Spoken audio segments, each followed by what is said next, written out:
At dawn on Sunday, July 23, 1944, as the European theatre of World War II entered one of its most violent and decisive phases, Lieutenant General George S. Patton stood near the front lines in Normandy, the smell of cordite and wet earth still hanging in the air.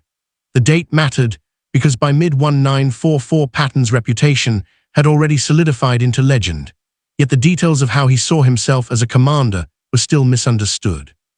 Among the most visible and misunderstood symbols were the two ivory-handled revolvers he wore openly at his hips, objects that became inseparable from his public image, but were rooted not in vanity, but in a deeply formed philosophy of war, leadership, and personal discipline shaped long before World War II began. Patton's attachment to firearms dated back to his earliest years as an officer, when the U.S. Army still emphasized individual martial bearing as a reflection of command authority. Born into a family steeped in military tradition, Patton absorbed from childhood the belief that a soldier's appearance and conduct could influence morale as powerfully as orders. By the time World War II erupted, he had spent decades studying military history, particularly the psychology of combat leadership, and he believed that a commander must look like a commander at all times, especially under fire. The revolvers themselves were not identical ornaments chosen at random. One was a Colt Single Action Army .45 caliber revolver, a weapon already iconic in American military culture, while the other was a Smith Wesson .357 Magnum. Patton selected these weapons deliberately, valuing reliability and stopping power over novelty. During World War II, when automatic pistols were becoming more common, his choice of revolvers reflected his preference for mechanical simplicity and certainty, especially in close combat situations where malfunctions could be fatal. Contrary to popular myth, Patton did not carry the revolvers solely for ceremonial purposes. He carried them in active combat zones, often close to the front, where he believed a general's presence could stiffen resolve and accelerate momentum. In World War II, Patton rejected the notion of distant command, insisting instead on personal reconnaissance and direct observation. The revolvers were tools of last resort, symbols of his willingness to share risk with the men he commanded. Patton's philosophy was shaped by his experiences in World War I, where he had been wounded while leading tanks in combat. That war taught him that hesitation and uncertainty killed faster than bullets. By World War II, he had internalized the lesson that speed, aggression, and decisiveness were the keys to victory. The revolvers became extensions of that mindset, reminders to himself and others that command authority carried lethal responsibility. The ivory grips themselves were not mere decoration. Patton commissioned them from skilled craftsmen and maintained them meticulously. In his view, a well-maintained weapon reflected a well-disciplined mind. World War II placed enormous psychological strain on commanders, and Patton believed that rituals of discipline, including personal equipment standards, helped anchor decision-making under stress. His men noticed. Soldiers who encountered Patton near the front often recalled his unmistakable appearance, helmet polished, uniform crisp, revolvers gleaming. In the chaos of World War II battlefields, such visual certainty created the impression of control. Patton understood that perception could influence performance, and he exploited that reality consciously. Critics later argued that the revolvers contributed to an image of theatricality, but this interpretation ignores Patton's extensive writings. In his journals and letters, he repeatedly emphasized that war was fundamentally about morale. During World War II, armies that broke psychologically often collapsed faster than those defeated tactically. Patton believed his appearance reinforced confidence, not vanity. There was also a practical reason for carrying two revolvers. Redundancy mattered.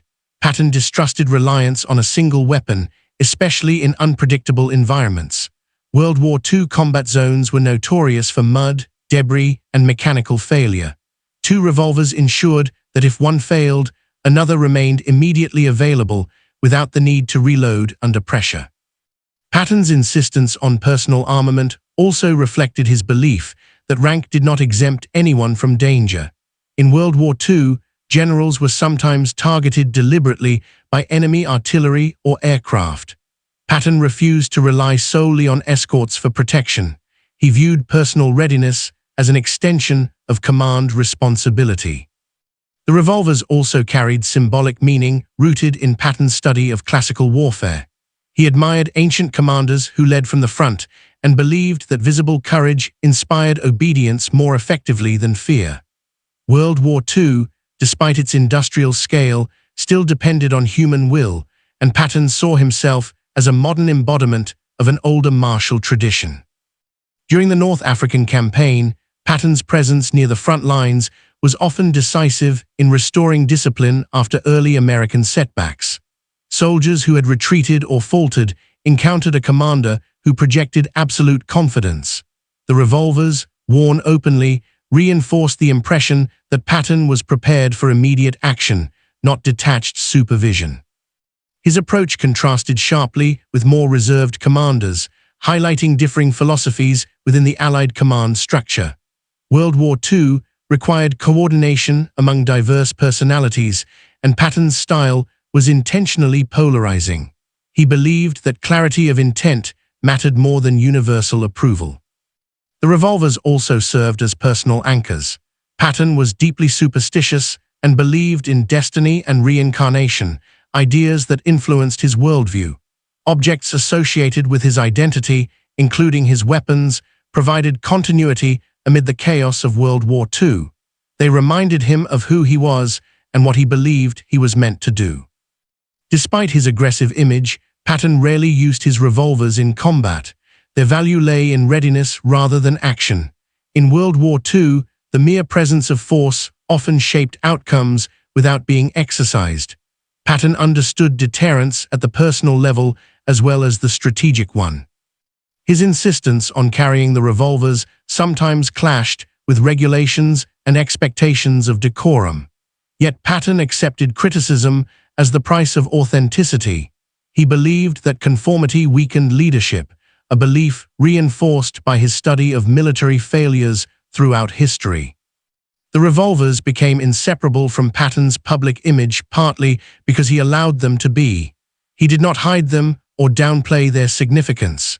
In World War II, symbolism mattered. And Patton used symbolism deliberately to communicate resolve, urgency, and dominance. After the war, photographs and films cemented the image of Patton as the revolver-wearing general, often stripping away the deeper reasoning behind the choice. Popular culture simplified what was in reality a carefully constructed leadership tool grounded in experience and study. Patton's dual revolvers were thus not relics of ego, but artifacts of a worldview forged through years of preparation and combat. They reflected his belief that leaders must embody the qualities they demand, that readiness is visible, and that authority must be felt as well as issued. World War II placed unprecedented demands on commanders, forcing them to balance logistics, strategy, and morale across vast theaters. Patton responded by making himself a constant, unmistakable presence, and the revolvers were part of that presence. The lesson embedded in Patton's choice extends beyond firearms. It speaks to the broader principle that leadership is performed as much as it is planned. In World War II, armies succeeded not only through superior equipment, but through commanders who understood the human dimension of war. Patton's revolvers also symbolized accountability. He believed that every order carried moral weight, and that leaders must be prepared to face the consequences of their decisions personally. Carrying weapons reminded him that war was lethal, not abstract. As the Allied advance accelerated after Normandy, Patton's Third Army became synonymous with speed and relentless pressure. His leadership style, including his visible armament, reinforced a culture of aggression that translated into operational success during World War II. The revolvers were never about intimidation of his own troops. Patton reserved discipline for failures of courage or duty, but he believed inspiration achieved more than fear. His weapons communicated commitment, not threat. In studying Patton's career, historians increasingly emphasize the coherence of his philosophy. Nothing he did was accidental, including what he wore. World War II magnified these choices, making them visible on a global stage. Patton's legacy remains contested, but his effectiveness is undeniable. The revolvers serve as a tangible entry point into understanding how he thought about war, leadership, and responsibility. They remind us that in World War II, victory depended not only on factories and firepower, but on individuals who shaped perception, morale, and momentum through deliberate personal conduct. Patton carried 2 ivory-handled revolvers because he believed a commander must always be ready, always visible, and always accountable, principles that guided him through the chaos and brutality of World War II and defined the kind of leader he chose to be under fire. The deeper context of Patton's revolvers also connects to how he understood fear, both his own and that of the soldiers around him. In World War II, Patton believed fear was inevitable but controllable through habit and preparation. He wrote that courage was not the absence of fear, but the ability to function despite it. Carrying his revolvers served as a personal reminder that he had accepted the reality of lethal violence and was prepared to meet it directly, a mindset he believed every commander had to internalize before expecting it from others. Patton's visibility near the front lines often placed him in situations where danger was not theoretical. During rapid advances, command posts shifted constantly, sometimes only miles behind forward elements. In World War II, artillery overshoot, air attacks, and infiltration meant that even rear areas could suddenly become contested. Patton's insistence on being armed reflected an understanding that modern war erased clear boundaries between safe and unsafe spaces. His revolvers also reflected a generational divide within the U.S. Army. Younger officers increasingly embraced mechanization, radios, and staff systems, while Patton embodied a transitional figure who fused modern warfare with older concepts of personal valor. World War II required both approaches, and Patton's success lay partly in his ability to bridge them, using tanks and logistics at scale while maintaining a warrior ethos rooted in individual responsibility. The choice of ivory grips has often been misunderstood as extravagance, yet in Patton's era, customized weapons were common among career officers. The grips provided a tactile distinction that made the weapons instantly recognizable and ensured a secure hold. In the stress-filled environments of World War II, familiarity with equipment could reduce hesitation, a factor Patton considered essential when seconds mattered. Patton's revolvers also became tools of communication in interactions with Allied commanders. His appearance signaled intent before words were exchanged. In multinational meetings where language, doctrine, and culture differed, Patton relied on unmistakable symbols to convey urgency and aggression. World War II coalition warfare often depended on such nonverbal signals to align expectations. The revolvers played a role in how Patton enforced standards. He was known for demanding discipline in dress, equipment, and behavior, believing sloppiness bred hesitation. By holding himself to visible standards, he sought to legitimize his demands. In World War II, where rapid expansion brought millions of civilians into uniform, maintaining professional identity was an ongoing challenge. Patton's relationship with danger was shaped by his belief in destiny. He frequently spoke of having survived previous lives as a soldier, a belief that reinforced his sense of obligation to act decisively. While modern observers may dismiss this as eccentricity, it influenced how Patton coped with risk during World War II, allowing him to project calm under circumstances that overwhelmed others. The revolvers also connected to Patton's views on command accountability. He rejected the idea that generals should be insulated from the consequences of battle. In World War II, he argued that leadership demanded proximity to failure as well as success. Carrying weapons reinforced his conviction that rank did not absolve responsibility for violence carried out in one's name. In combat zones, soldiers often interpreted Patton's presence as a sign that an operation mattered. When a general appeared armed and exposed, it suggested that higher command was fully committed. World War II troops, many of whom faced relentless uncertainty, drew confidence from such signals, even if they never articulated it explicitly. Patton's revolvers also became embedded in enemy perceptions. German intelligence reports frequently noted his distinctive appearance, associating it with aggressive operations. In World War II, psychological warfare extended beyond leaflets and broadcasts. Reputations themselves became weapons, shaping enemy expectations before engagements even began. The durability of the revolver image after World War II speaks to how effectively Patton controlled his own narrative. He understood that history would remember symbols more readily than memoranda. While this awareness contributed to accusations of self-promotion, it also ensured that his methods remained visible for later study, offering insight into how leadership operates under extreme conditions. Military educators continue to analyze Patton's conduct to explore the balance between symbolism and substance. His revolvers provide a case study in how personal choices can reinforce organizational culture. In World War II, when institutions were stretched to their limits, such reinforcement often made the difference between cohesion and collapse.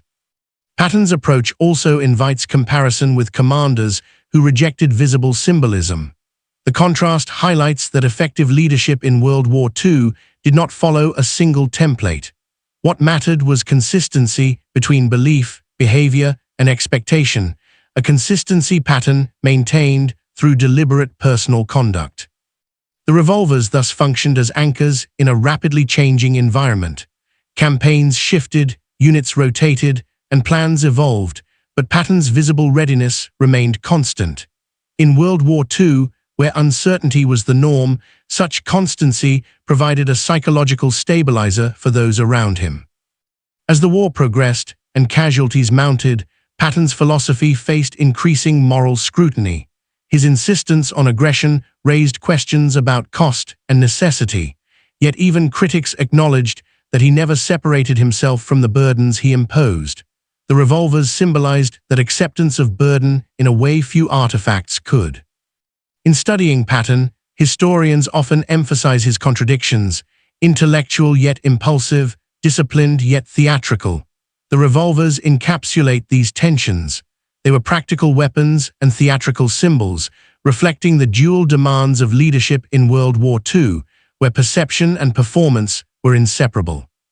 Patton's legacy cannot be reduced to the objects he carried, but those objects offer a lens into how he understood command. They reveal a man who believed leadership must be visible, personal, and grounded in acceptance of risk. World War II amplified these beliefs, testing them across continents and campaigns. Through this lens, the ivory-handled revolvers become more than accessories. They represent an argument about leadership itself, one forged under fire and maintained through deliberate choice. In World War II, such arguments were not academic. They shaped how wars were fought and how victories were won. Patton's relationship with symbolism extended beyond weapons to every aspect of his conduct, but the revolvers remain the most concentrated expression of his beliefs. In World War II, when communication technology could fail and orders could be delayed, Patton believed that leaders themselves became signals. His appearance conveyed urgency, confidence, and aggression without a word spoken, a form of command he considered essential in fast-moving operations where hesitation could stall entire armies. The revolvers also intersected with Patton's views on honor and personal accountability. He believed that carrying a weapon imposed a moral obligation to use force judiciously. In World War II, where industrial killing distanced decision-makers from consequences, Patton resisted abstraction. The weight of the revolvers at his sides served as a constant reminder that every maneuver order, every demand for speed, translated into real violence and real loss. This mindset influenced how Patton evaluated subordinates. He favored commanders who led from forward positions and distrusted those who relied solely on staff reports. In World War II, Patton frequently relieved officers he believed lacked presence or decisiveness. His own visible readiness, reinforced by his armament, established the standard by which he judged others, creating a command climate that rewarded initiative and punished passivity. Patton's revolvers also reflected his understanding of time as a decisive factor in modern war. He believed delays killed more soldiers than aggression. World War II campaigns often hinged on exploiting fleeting opportunities before the enemy could regroup. Patton's insistence on constant readiness, symbolized by always being armed, aligned with his obsession with momentum and tempo. The cultural impact of the revolvers extended into how American soldiers perceived authority. Many enlisted men came from civilian backgrounds with little exposure to military tradition. In World War II, the rapid expansion of the army created a need for instantly recognizable leadership.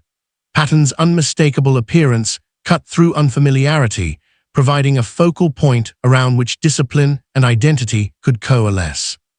Patton's critics often focused on moments when his intensity crossed into controversy, yet even these incidents reflected the same underlying philosophy. He believed that war stripped away comfort and pretense, leaving only responsibility. Carrying weapons openly reinforced his rejection of distance between command and consequence, a rejection that defined his conduct throughout World War II.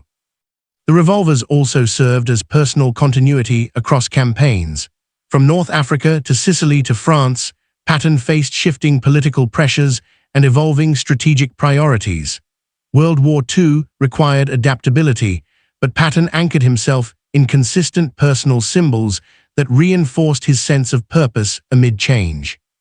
In interactions with Allied soldiers unfamiliar with his reputation, the revolvers often became conversation points, opening space for immediate rapport or tension. Patton accepted both outcomes, believing clarity was preferable to ambiguity. In World War II coalition warfare, such directness sometimes strained relationships, but also accelerated decision-making when consensus faltered. As Patton's Third Army pushed across France, speed became its defining characteristic. Commanders and soldiers alike understood that Patton expected relentless advance. His visible readiness reinforced this expectation. In World War II, armies often moved at the pace their leaders projected, and Patton projected urgency through every visible detail. The revolvers also connected to Patton's belief in historical continuity. He saw himself as part of a lineage of warriors stretching back centuries. World War II, despite its mechanization, did not erase his conviction that individual character still shaped outcomes. Carrying weapons associated him symbolically with earlier commanders who led from horseback or on foot, reinforcing his self-conception as a warrior scholar. Patton's meticulous care of his revolvers mirrored his broader approach to preparation. He believed that attention to detail cultivated habits transferable to larger responsibilities. In World War II, where operational complexity was immense, such habits could determine whether plans succeeded or unraveled under pressure. The revolvers also influenced how Patton managed fear within himself. He acknowledged fear as unavoidable, but believed rituals and discipline could channel it into focus. World War II imposed constant psychological strain, and Patton's adherence to personal symbols helped him maintain clarity amid exhaustion and loss. Enemy forces, aware of Patton's reputation, sometimes attributed greater capabilities to his units than they possessed. This psychological effect amplified Allied strength. In World War II, perception often shaped enemy decision-making, and Patton's image, reinforced by his armament, became a strategic asset. After the war, debates over Patton's legacy intensified, with some viewing his symbolism as outdated or excessive. Yet these debates themselves reflect how deeply his methods penetrated collective memory.